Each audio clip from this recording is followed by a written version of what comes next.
ফাঁকা মাঠটিতে গড়ে তোলার কথা ছিল ধানসিঁড়ি ন্যাশনাল ইকো পার্ক, অথচ প্রায় ২ যুগ পেরিয়ে গেলেও এখনও বসানো যায়নি একটি খুঁটিও।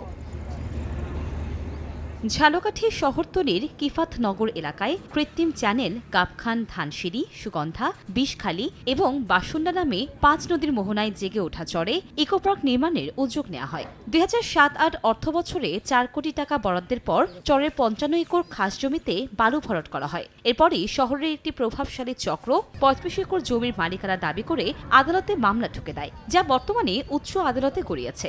এতে এই স্থানটিতে প্রকৃতির নয়নাভিরাম পরিবেশে পর্যটনের অপার সম্ভাবনা থাকলেও তা থমকে আছে। পার্কটা হবে খুব সুন্দর পার্ক হবে, কিন্তু যে কোনো কারণে এটা হইতেছে না। আমরা চাই আমাদের এই পার্ক নির্মাণ হোক। শিশুদের জন্য কোনো খেলনা না, দোলা বা একটু ঝুলনা এগুলো থাকলে শিশুরা খুব ভালো লাগতো। বসার কিছু বেঞ্চ থাকলে বা ভালো একটা মানসম্মত খাবার কিছু ব্যবস্থা থাকলে আমার মনে হয় জায়গাটা আরো গুছানো থাকতো। জেলা প্রশাসক বলছেন, প্রকল্পের সব জমি সরকারের দখলে রয়েছে। মামলাগুলো দ্রুত নিষ্পত্তি হলে দ্রুতই প্রয়োজনীয় স্থাপনা নির্মাণ করা হবে। মামলাটি নিষ্পত্তি হলে আমরা জেলা প্রশাসন থেকে কয়েকটি ডেভেলপ করার জন্য প্রয়োজনীয় ব্যবস্থা গ্রহণ করতে পারবো এবং প্রয়োজনীয় ব্যবস্থা গৃহীত হলে এই জেলায় পর্যটকদের আগমন বৃদ্ধি পাবে।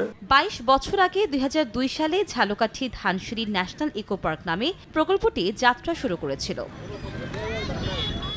সময় সংবাদ, ঝালকাঠি।